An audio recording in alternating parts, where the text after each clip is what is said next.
right, all in listeners, we're back with another episode, and I am joined today by Matthew.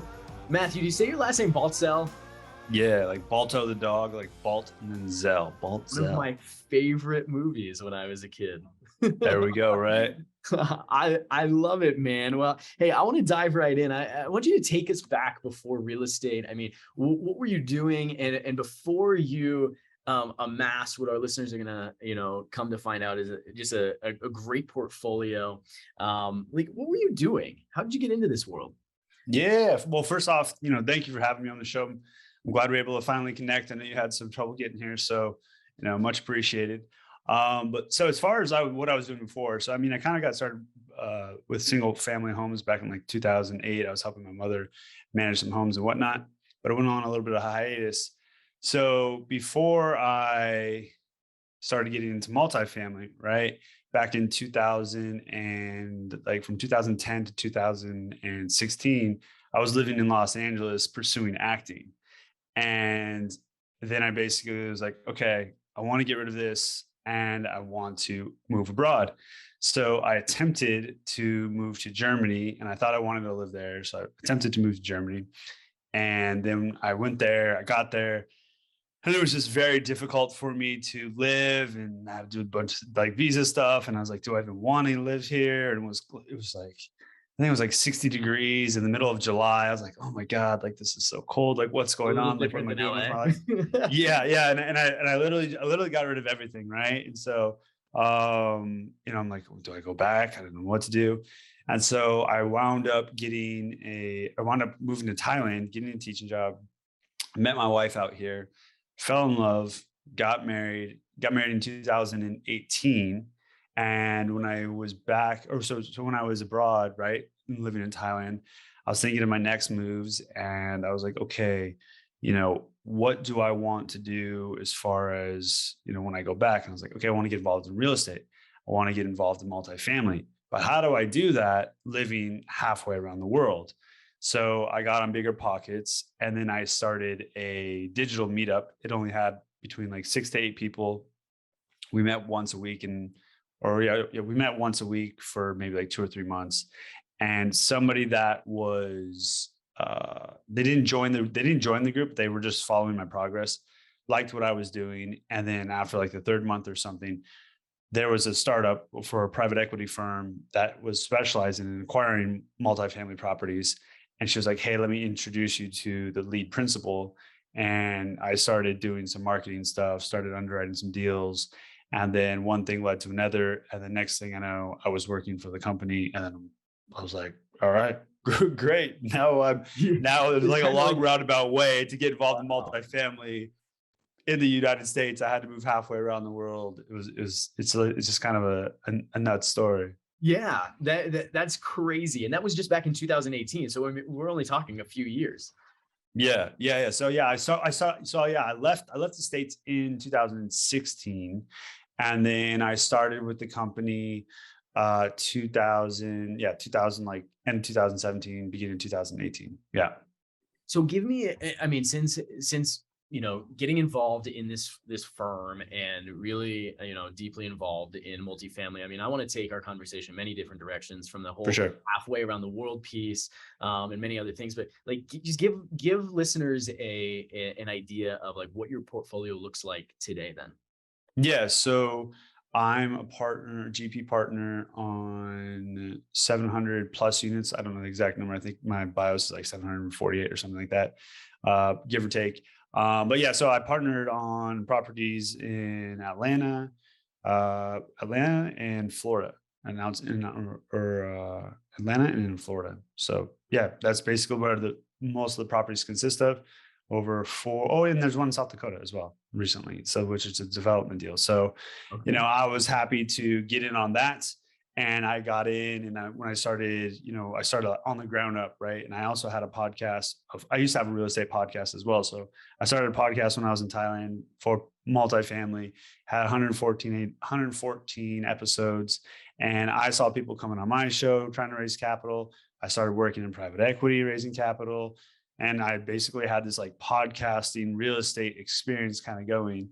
And then I just recently, starting May 2020, I created Elite Podcast Bookings, which specializes in helping real estate investors raise capital for their deals. And it all just kind of like intertwined and mingled and just worked out. You know, it just kind of like didn't fall into my lap, but it just came to fruition. I didn't Well, and I guess set down this. yeah, I mean, it didn't fall in your lap. You took initiative and action in creating even that very first digital meetup group. And I think that's pretty cool from the standpoint of, you know, I saw back in you know, when COVID first became a thing in 2020, right? A lot of real estate agents and investors and people in my sphere, they had meetup groups or they had networking things that they would participate in or host, and then they didn't pivot into the digital space. And you back in, you know, it wasn't necessarily pandemic related. It was a function of being a halfway around the world. You create Yeah. a digital meetup. Even though it's small, it ends up becoming the catalyst for you. I mean, in a few years, becoming a GP on, you know, hundreds of units. Now, my audience spans like brand new investors, brand new agents, all the way up to like super experienced brokers and investors. And so, just for everyone's clarity, can you define what a GP is in the context that you're using it? Yeah, so GP is just a general partner. So the way that the multifamily deals are constructed, there's a general partners and then there's limited partners. So traditionally, you could say on most multifamily deals, they traditionally do like a 70-30 split or 70-20 split of like the equity. The limited partners don't have any liabilities per se on the property. It's for the general partners. So the general partners are usually the operators, the sponsors, the capital raisers. They are in some way tied with the business of performing the operations for that specific complex, that apartment complex. And then limited partners are just passive, and they basically we would take their capital and combine it with our capital to purchase the apartment complex.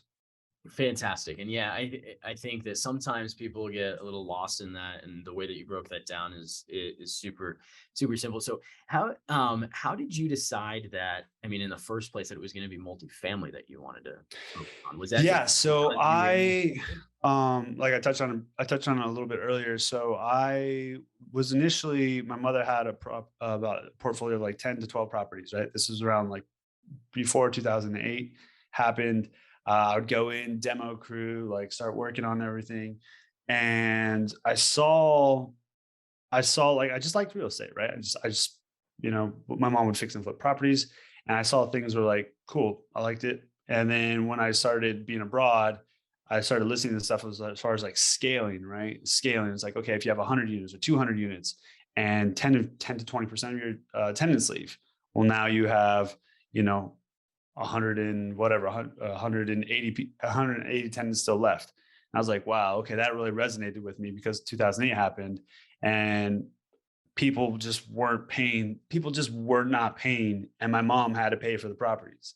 And then like she couldn't get people out, and so she had to basically liquidate her whole portfolio because she was just belly up. I mean, people just were not paying, and like and she would be like, you know, and she was on a decent salary at the time, but like, you know, 4 or 5, half your portfolio starts not paying, and you're just paying those payments constantly after month. She's like, I can't do it.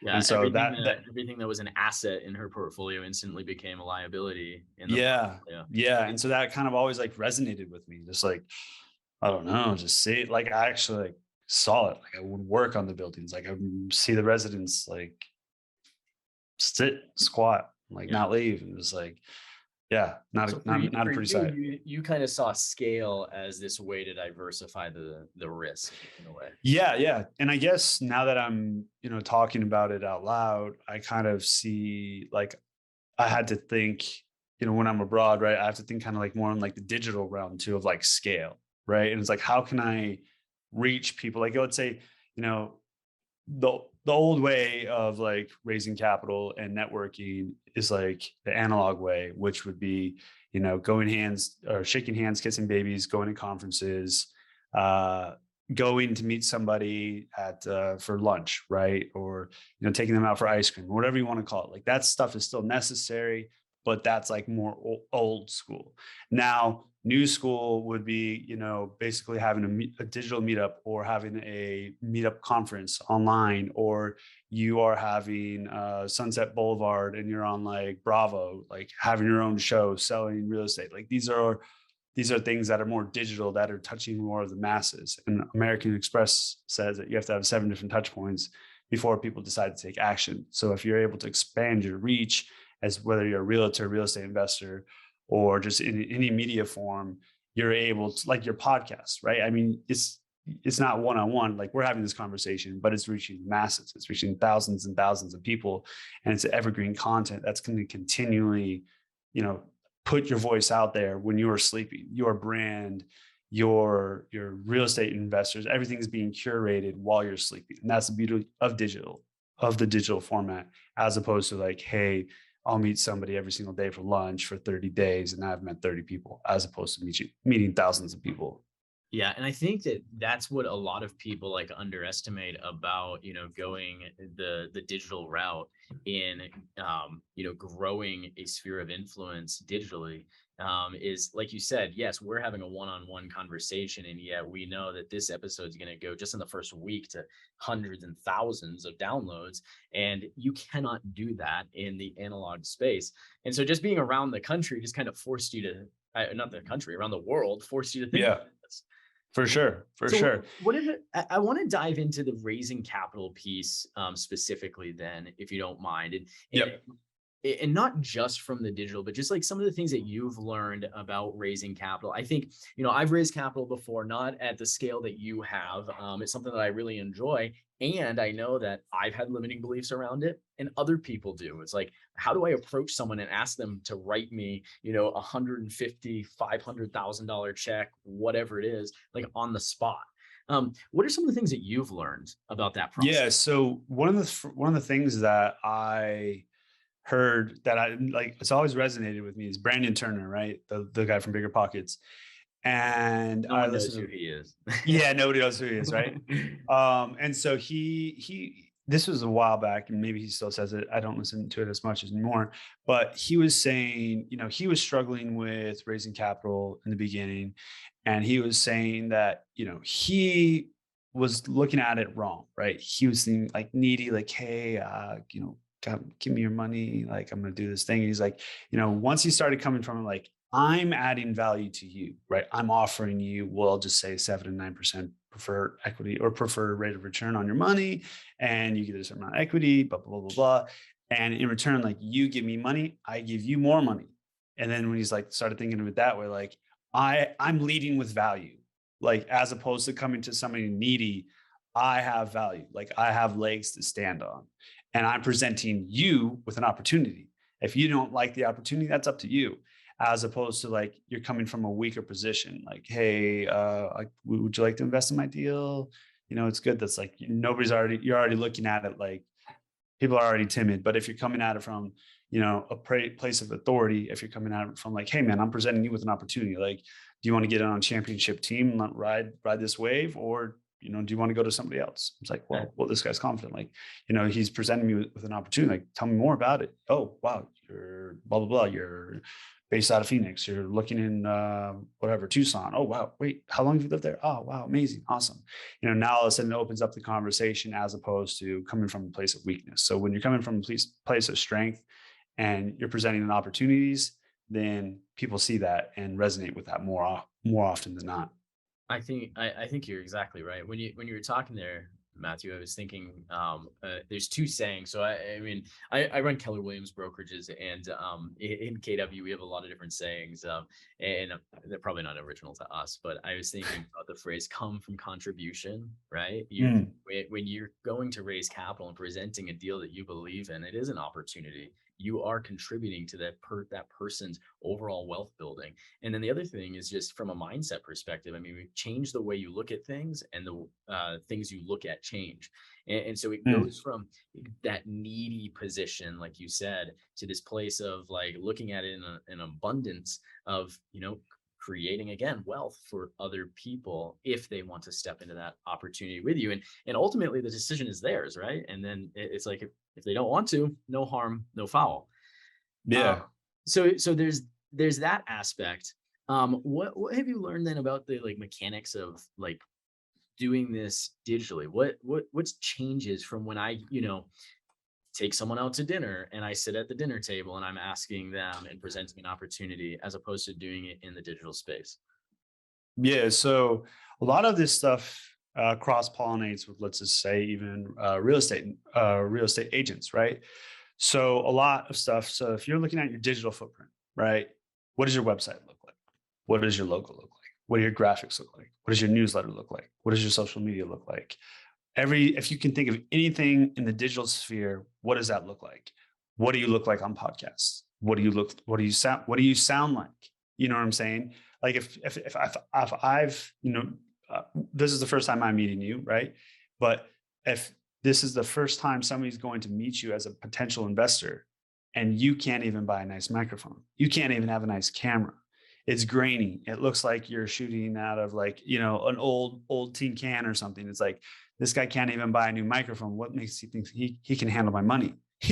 Like, have you ever gone to somebody's website and it looks like it's like loading the page? They don't even cut out. They can't even like Photoshop the outline of the person, and it's just a square PNG instead of yeah. yeah. And you're like, okay, like I'm already out. Like it doesn't even like I'm just the overall user experience, right? Everyone wants a good user experience, right?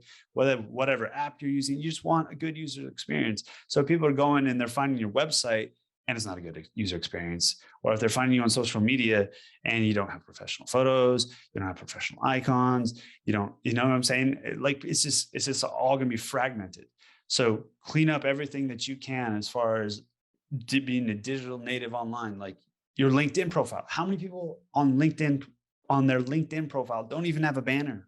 They don't even have a banner. They don't even have a Keller Williams banner in red with KW. Like they just leave it like with the, I don't know, the orbit or whatever you want to call it in the background. It's like, is this person like how many people call themselves real estate agents? I know it's a very popular industry, right? But how many people actually make money in the industry? How many people put their best foot forward? If you're not putting your best foot forward online, what makes you think you're going to put your best foot forward going to meet me for a cup of coffee? Yeah. What makes, you know what I'm saying? That it just doesn't correlate.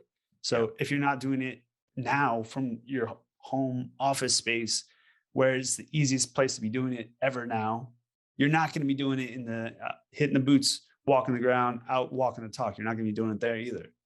Yeah. Yeah. I couldn't agree more. And the correlation or the analogy to user experience, like what's the UX that someone is coming into contact, like whether we like it or not, like we are digital brands, like whether you know it or not. If you Google yourself and your business, like it's there. And I mean, it's 2022. You'd think that people understand this. And yet what I know in our industry in real estate and from investors' standpoints, because they don't necessarily treat their investment side of as a business, it is a poor experience. And we're handling people's finances. I mean, we have a fiduciary responsibility. So come on, get rid of the glamour shot and cut your logo out. I mean, simple things. Yeah. Invest in yourself and your business. Okay, so that's a big deal. So we clean up the user experience. What does it actually like tactically look like? Are you still going and presenting opportunities one-on-one, like jumping on Zoom with these people? Does it depend on the amount or the opportunity, or are you presenting these always as, hey, group opportunities, come into it, and then you take one-on-one conversations offline? What does that look like? Yeah. So basically what you want to do, I mean, if you're starting from zero, right, you're going to want to be curating your network, right? So the best time to be starting your network is not when you have a deal. So you should be telling people, documenting your process, developing your newsletter, building that up. I would say that would probably be the first point of contact. Maybe that's similar with real estate agents as well. I'm not necessarily sure, but acquiring emails, sending that out on whatever the 10th and the 15th or whatever times you want to be sending that out on. Be consistent with that. Have good branding there, and be telling people like, hey, what you're doing. I am partnering on this deal. And then over time, you're probably going to start getting a larger allocation slot. So maybe you might start out raising $100,000, $150,000, $200,000, $500,000, $1 million, whatever have you. And then when you send out you'll have your distribution list, right, of investors, of potential investors. So maybe initially it's just friends and family. Then all of a sudden it's, Uncle Polly's friend, and then Uncle Polly's friend. And now you've been doing this digitally native, and now you have a podcast. So now you have a bunch of other emails of people that are already listening to real estate shows, that are already interested in real estate investing. And then you'll send out your, let's say your soft offering to your list of already people that are potentially interested, that you've already maybe had a conversation with, or you've already vetted. And then you send that out to them, and they would say, I have an offering in Tucson, Arizona for 120 units. These are the numbers. And then, you'd say like, hey, reply to this email. Let me know if you're interested. And then if you had whatever, we'll just say 10 investors that all want to invest for $10,000. Right now you have $100,000 of capital that that you can raise. And then you maybe you need more, maybe you need less, but it'll kind of give you an indication of, where you are in the process. So I think sometimes once someone starts thinking, okay, I'm kind of interested in this whole like capital raising piece, like what are some of the things, especially on like, I feel like online, are some of the like things that you have to be aware of? I know you're not a securities attorney or anything like that. Yeah. And there's a lot around that. Like when I make an offering digitally, and I've gone beyond the friends and family sphere of influence, what are some things that I need to be cognizant of when I, put something out into a Facebook group, when I put it out? Yeah. So that definitely depends on, what you're doing per se. So there's different offerings in different legalities, like 506B, 506C offerings. I think there's like 506D regulations or whatever. So it basically will depend. So a majority of them, if you are going to be raising one strictly for only accredited investors, then you can only accept accredited investors, and you cannot offer that publicly. But if you offer it for non-accredited investors, you can offer it publicly, and you can offer it up to, I think, like 50 sophisticated investors, which is a bit nebulous in that sense as well. Sophisticated investor could fall into the class of like, you used to be a real estate investor, or you have some prior knowledge of it, and you could classify as a sophisticated investor. And that's different than accredited. Yeah. So there's the sophisticated investor, don't quote me on this, but like basically don't quote me on this. Don't listen. Don't listen to it. Go do your research. Go consult your attorney. So like a sophisticated investor, like if brass tacks came to like, and you were in court or whatever, like you would be impressed. Like why, if you were like, why did somebody accept you into this offering? Like, so they're called offerings, right? So like if like it's like a pool of capital, if there's $1 million and each slot is $10,000, you have 100 slots, right? Yep. And so they all take that capital and they buy something. So this is basically just a security that people do this and buy horses and race them in the Kentucky Derby. People do this and, buy businesses. So this is just basically a security that's registered within the SEC. So there are certain guidelines that you have to follow within the security. So whoever is the main sponsor raising, handling the money, will know what it is, whether it's 506B, 506C, et cetera. Then you will know the parameters from there, what you can and cannot do as far as like offering it to everybody online. Now, if you're doing it initially with, friends and family, that's smaller. You don't necessarily have to register as a security, but I think once you start probably moving up into bigger deals, you're probably going to have to start registering as a security. But I think you could go ahead. So as with a lot of things, then, I mean, yeah, go consult your attorney, figure out what type of offering you're actually offering before you just like go out there and put a Facebook ad, like, thinking you're Brandon Turner or Grant Cardone or whatever. Yeah. There are things that you have to be cognizant of once you enter that digital space, is really what I'm hearing you say. Yeah. So, basically, in the stock world, it's called the prospectus, right? And the prospectus basically is just like the full outline of the company, very boring. It's like reading the terms and conditions, right? Yeah. Nobody We don't really actually does it. read it. Yeah, nobody really does it. But like, so the offerings for the real estate are the private placement memorandums, and it basically, it says like, this is security, this is the way it's structured. It just head to toe, brass tacks, A to Z. What happens? What are the returns? Um, People's bios, projections, basically everything, overview, market overview, etc. Very cool. So I wanted to go kind of back to your story then. That was all Yeah. really helpful and valuable information. I want to go back to your story. So bring us like, do you remember much about like the first deal that you got into? Um, Yeah. yeah, can So you take actually, us into that a little so bit? I didn't say this part. So when I started, I wasn't getting paid. Like, I was just doing it. And I worked for like a year and a half for just free. Like, I Wow. wasn't working like 40 hours a week, right? But I was definitely putting in some hours weekly. And I was just like, okay, like, I know this is going to go somewhere. I can see the future.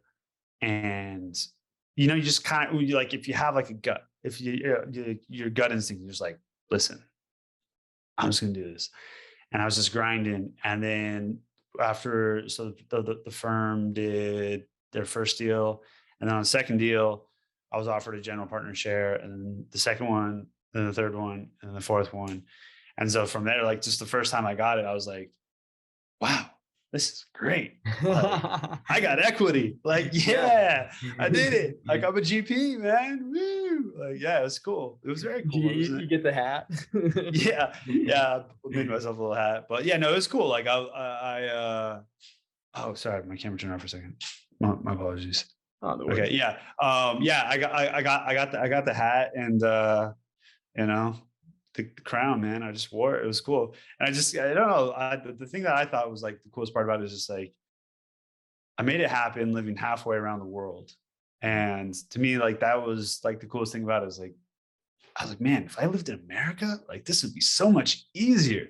And then when I go on like Bigger Pockets or anything, and I hear somebody say like, yeah, I'm struggling to find a deal. I'm like, it's not that different. Like, yeah, I'm in Thailand. Like, I mean, like, let's say people want to invest out of state, right? And you're living in Arizona and you're like, oh, I want to invest in South Carolina. That's kind of far. Yeah, maybe a little bit, but like everything I'm doing online or I've done online, like, you can still do. And at the end of the day, like, you can fly to South Carolina on Friday, be back on Saturday morning. Like, I can't necessarily do that.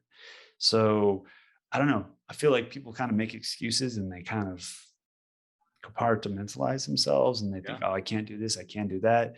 But when you kind of like are just thrown into the water, like, you kind of learn how to swim and make your own meals.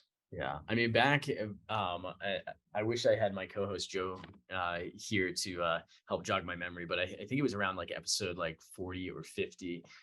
We talked to an investor from New Zealand, and it was really the same thing. She's like, in the digital age that we live in, like, the only thing that's different for me is the hours that I'm up versus when everyone I'm calling is up, and so I just have to adjust for that. He's like, all the data is obtained exactly the same way. All of the numbers are crunched exactly the same way. That's just math. And she's like, Yeah. so you can make an excuse. And it was just like, it's really eye opening, I think, because yeah, I mean, I talk to my agents probably on a weekly basis, and they'll say, hey, I found this deal, down in Tucson or over in South Carolina. And I don't think I can do that. And my question back to them is always, why? Like, why can't you? If the numbers work, the numbers work. And then it just involves having a team in place. And so, like, I want to ask you, it's kind of on that team piece. Mhm. Like, what type of value do you believe you brought to the team from halfway around the country, such that they made you that initial like offering to be a GP on that like next Yeah. deal? I think, so I think my hustle, and then I kind of had like a little bit of, I don't know, a self-made marketing background, I guess you can say. Like, I didn't specialize in marketing, but like, I can make like some good graphics and make some things happen. And the gentleman that I was working with at the time, he was strictly numbers, right? And so I was like kind of like a little bit creative, and I kind of got my foot in the door that way. And so I think when you're initially looking to, partner with somebody, right? Or get into the door, you have to look at like your strengths and their weaknesses. And like I just made I made a video about this like recently, but so there's like an influencer on social media, right? And so Gary Vaynerchuk, he always likes and comments on everybody's photo, or sorry, likes and comments on everybody's posts, or sorry, likes and comments on everything that they comment on in his section, right? So if somebody says, Gary, great video, like he likes it and says, yeah, thanks, like, right? So basically what he has is like audience retention, right? And so people know that they're going to get a comment from him. But a lot of the top influencers, people don't even necessarily comment on it. So I told people like they could go on other people's profiles, right? And start saying like, hey, this is how I would comment on yours. Like if I was your VA, like this is how I would comment on your videos. And you start creating a spreadsheet and then do that for like a month and then just send it to somebody. And then just keep doing that until this influencer or that person or this person in real estate be like, look, I can work as a VA. Like, this is what I would say. This is how I would respond to this comment. And then people are gonna be like, wow, this person already like has my voice. They already know my brand. Like, yeah, why would you not hire them? You know what I'm saying? Like Yeah. if you're leading with value and you're making it happen and you're making your job easier, right? Like if somebody started already editing your podcast for you and presented you like with old podcast episodes that sounded better, cleaned up the sound or something, I don't even know, right? I'm just throwing out some things here. Like you'd probably be like, wow, these are better than the guys that I currently have. Like, yeah, you're hired. So I think being resourceful and leading with value was kind of like what they saw, and they're like, okay, this guy's teachable. He's adaptable. Like we need somebody like this. And especially when you're starting up a new company, like that's kind of what you want, right? You don't want people that are set and stuck in their ways.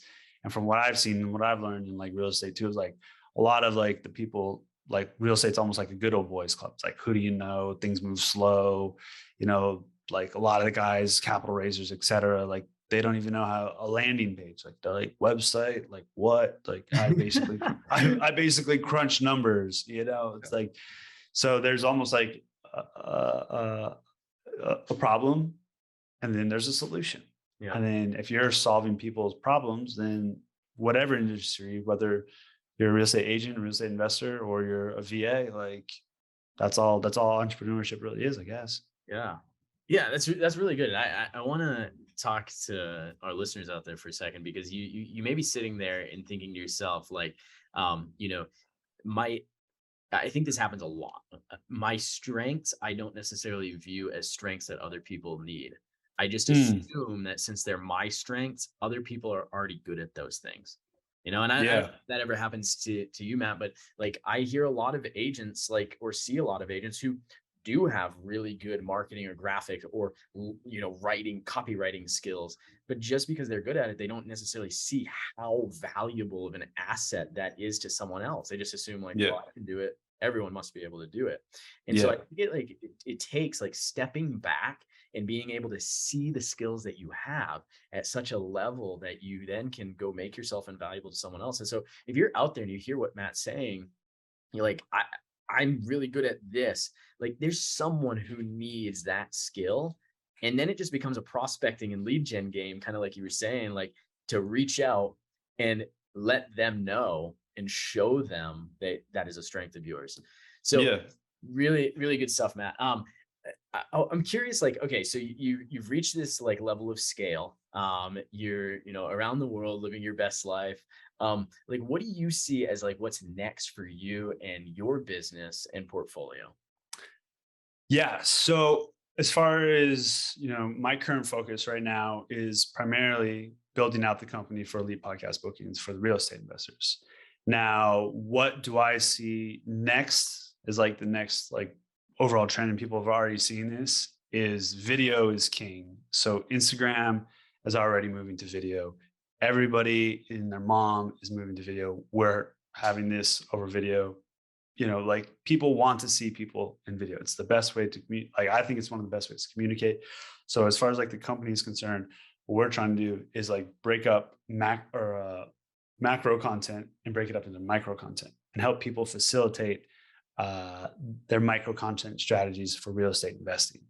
And so, that I think would be as far as like the next step, because right now we're just kind of like a booking agency to help you guys, basically people get on other podcasts and facilitate it that way. But I think the real, like the next bread and butter is going to be like, breaking down social media, editing the social media, distributing the social media, and helping people with that or helping that as a different vertical within the business. That's what I see. Very cool. I love it. Yeah. Awesome, man. Well, this has been super valuable. I want to transition us into the last segment of our show, which is 3-1 action. It's the same 3 questions that I ask every guest. You're on the hot seat, and then it's like 2 a.m. over there in Thailand, so then you can go to bed. Question number 1 is, who has been most influential in your business and why? Probably, I would say, so we have a small team, but I would say probably my 2 operations managers, because the way that I've constructed and I hired them is they're thinkers, and I've trained them in the sense that like they can operate the business without me necessarily being in the business. So I can just oversight, look at it, and then they like give me some feedback if they have questions and whatnot. So they are, I could say the pillars and the foundation of the business. And, I reward them accordingly, right? I don't like just trample on them, take all their money, like this is for me. I'm like, no, you guys are doing a great job. Like, here's a quarterly bonus. Like, here's a Christmas bonus. Like, I appreciate you. And without them, the company would be nothing. Yeah. Yeah. It seems like such a basic concept. And yet, I tell our agents all the time, like in building their real estate sales business, it's like support always precedes sales. And if like you don't get that through your head, like you're not going to ever have long-term retention with your people. And you're going to be constantly on that hamster wheel. So I really love that answer. I don't know if anyone's ever identified their operations team as the answer to that question. So super cool. Question number 2, what book has been most influential on your business and why? Book. Okay. Most influential book. Book. Let's see. Most influential book. I would probably say recently it's been $100 million offer. I think his name, Alex Hormozi. Maybe I'm butchering it, but it's basically by Alex Hormozi. 100 million something, 100 million offer. Okay. He basically talks about different ways to manage your offer, how you're doing your offer, how to facilitate it, how to like scale your business. And so recently, when I was listening to that, I was like, wow, like this is some good stuff. Like really, it's almost like ClickFunnels. What's his name? Yes, Branson. Yeah, Richard. Yeah, no, no, not Richard Branson. No. Now I'm getting confused. Now I said that, Brandon. But you know who I'm talking about? The ClickFunnels guy. It's basically like next level stuff where you're like, wow, like okay, yeah, like if you phrased it this way, like that's a lot better. Like okay, like how to price it in different tiers. So yeah, Brunson. There you go. There we go. There we go. Yeah. So I think it's called $100 million. I love that you mentioned Alex. I just like it's funny to me just how big the world is. And I stumbled on Alex on TikTok a couple weeks ago, and I had never even heard of Alex. And now I'm convinced he's like one of the best like sales specific like influencers that's out there. Right? I mean, every single reel he puts out on like sales tactic, both in the e-commerce space and just analog sales. I mean, it is unbelievable. Yeah, there's actually what do they say, like success leaves clues. And so there's people that have like a lot of overlap. And then he talks about some books from Robert Cialdini, I think his name is. And so I started reading some of those of like, basically psychology and persuasion and, marketing. And it's like, wow, like mind blowing stuff. Yeah. Love it. All right. So the third and final question. This is the All In podcast where we challenge our listeners to go out and take what they heard today and take immediate action on it to move the needle forward in their business. So, Matt, if there was like one thing that you could say to listeners today that they could move the business forward, either like their real estate sales or investing or podcasting specifically, like what would that one thing be that you'd share with them? Yeah, so you're kind of like touching on it as far as like branding earlier, and like people are talking about self-doubt.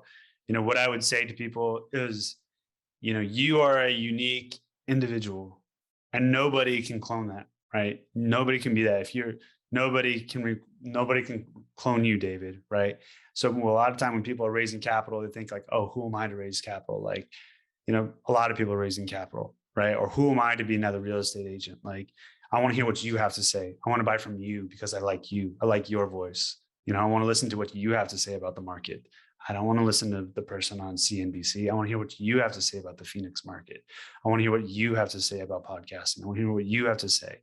So you have an individual voice, an individual brand, and don't diminish yourself by saying you are not good enough to do real estate agent podcasting, because you can make it happen. It's just a matter of applying your skills, putting your voice out there, being vulnerable. And that's what makes you as a person relatable. And that's why people want to invest with you, do business with you. Couldn't have said it any better myself. And that's why I asked you. Thanks for having me on. Yeah, exactly. Mic drop. There we go. No, dude, I know that listeners are going to take this content and they're going to want to connect with you. And so where can people find you and more of your content, Matt? Yeah, you can go to my website, elitepodcastbookings.com. And if you want to schedule a call with us, you can go up into the upper right-hand corner, click book a time to chat, and we'll give you 25% off if you're interested in using our service moving forward. Or if you want to learn about your funnels or anything real estate, that's supposed to go. Book a call. Awesome. Very cool. Well, thank you so much for spending time with me today. I really appreciate it. Hey guys, thanks for listening to this episode of the All In Podcast. We want to invite you to find all of today's resources from our show page at aipodcast.co. We also ask that you take just 1 minute to leave us a review on iTunes or wherever you get your podcast. This is how we grow and how we're able to bring you the best content each and every week. Now go play all in.